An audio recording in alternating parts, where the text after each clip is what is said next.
Hello বন্ধুরা, আসসালামু আলাইকুম। কেমন আছেন সবাই? আলহামদুলিল্লাহ আমি অনেক ভালো আছি। তো জুমা মুবারক সবাইকে। আজকে জুমার দিন। আজকে আমি এই ভিডিওটা আপনাদের সাথে শেয়ার করতেছি। এখানে কিছু বাজার করা হয়েছে, ফুলকপি আর কিছু বিস্কিট, ডিম আর মুগ ডাল, এগুলো আনা গেছে। তো সবগুলো আমি বের করতেছি। পটেটো বিস্কিটটা খেতে কিন্তু অনেক মজা। তো আমার দুই ছেলের জন্য দুইটা আনা গেছে, ওরা খাবে। তো এখানে মুগের ডালটা আসলে আমি খিচুড়িতে দেওয়ার জন্য আনাইছি। খিচুড়িতে মুগের ডাল দিলে তো অনেক মজা লাগে।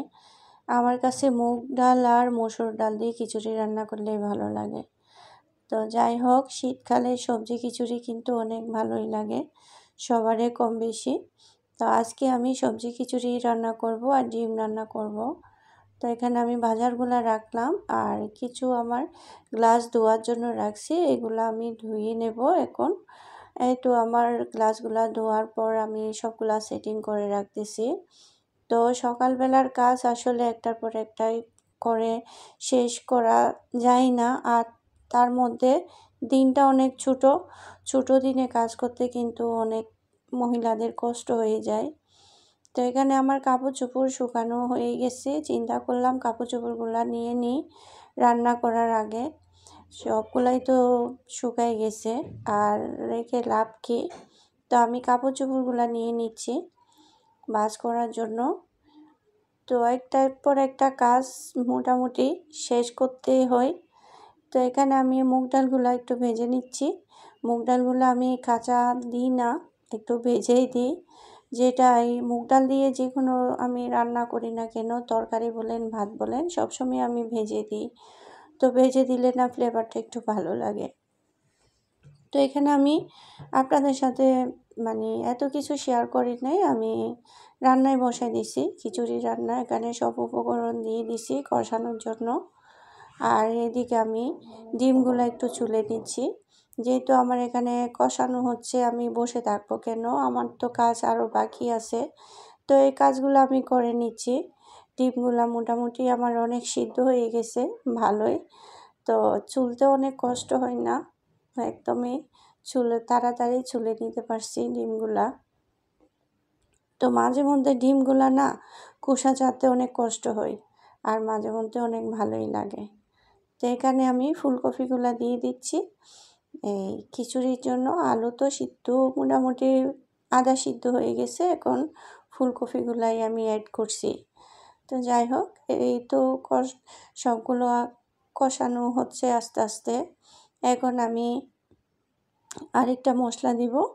আমি এখানে তেজপাতা, লং, এলাচি এগুলা দিই নাই, এগুলার আমি পাউডার ইউজ করতেছি। কারণ এগুলা পাউডার ইউজ করলে আর মুখের মধ্যে লাগে না, আমার বাচ্চারা একদমই খেতে চায় না, এই জন্য আমি পাউডারটা ইউজ করছি। তো চাউলগুলা দিয়ে দিলাম, চালগুলা ভালো মতো নেড়ে ছেড়ে দিচ্ছি। এই তো আমি পানি দিয়ে দিছি। এগুলা সবগুলো অফ ক্যামেরাতেই করছি, আসলে এত কিছু দেখাচ্ছি না, বেশি দেখালে না ভিডিওটা অনেক বড় হয়ে যাচ্ছে। আমি এই তেজপাতা, এলাচি, লং, চিনি এগুলার এখন পাউডারই ইউজ করি। বাচ্চারা খেতে চায় না, ওদের মুখে লাগলে ভাতও নষ্ট করে, বলে কি ভাত খাবো না, জিদ করে। এই জন্য আমি এখন পাউডারটা ইউজ করি, আর ওদেরও লাগে না, ফ্লেভারটাও ঠিক থাকে। তো যাই হোক, আমি ভাতগুলা নেড়ে ছেড়ে দিছি, হয়ে গেছে আমার ভাতটা। এখন আমি ডিমটা রান্না করতেছি। ডিমগুলা বোনার জন্য আমি হালকা হলুদ দিয়ে আগে ভুনা করে ফেলতেছি ডিমগুলা। তো আমি অনেক কিছু স্কিপ করে ফেলছি এখানে, এত কিছু দেখাচ্ছি না, কারণ খিচুড়ি কম বেশি সবাই জানে। তো এখানে আমি এই মশলাটা কষাই নিচ্ছি, ডিমগুলা উঠাইয়ে। বললাম না আমি এত কিছু দেখাচ্ছি না, আজকে সব কিছু স্কিপ করে করে দেখাচ্ছি। তো এখানে আমি ঝোলটা দিয়ে দিছি মশলা কষানোর পর ডিমের জন্য। ঝোল একটু না দিলে আমার খেতে অনেক কষ্ট হয়। তো ঝোলটা দিয়ে দিলাম, এখন কাঁচামরিচ, ধনেপাতাটাও দিয়ে দিব। ঝোল বলতে সেরকম বেশি ঝোল না, পরিমাণ মতোই ঝোল দিছি। এখানে ক্যামেরাতে কিন্তু অনেক ঝোল লাগতেছে, এত বেশি ঝোল হয় নাই। এই তো আমি কাঁচামরিচ ধনেপাতা দিয়ে দিছি, একসাথে হয়ে যাবে। তো ডিম রান্না করতে তো আর বেশিক্ষণ সময় লাগে না, ডিম তো মোটামুটি সিদ্ধই রান্না। তো এখানে আমার কিছু জিনিসপত্র বলতে থালা বাসন রয়ে গেছে, এগুলো আমি ধুয়ে নিচ্ছি। চুলাতে ডিম বসাই, তো রান্না বসায় অনেক কাজ করা যায় আসলে মহিলারা, যদি বুদ্ধি খাটাই করা যায় আর কি। তো আজকে আমার আসলে কথাগুলো আসতেছে আস্তে আস্তে করে এই কথা বলতেছি, কারণ হচ্ছে আমি গত রাতে একটা মাথা ব্যথার ওষুধ নিয়েছিলাম।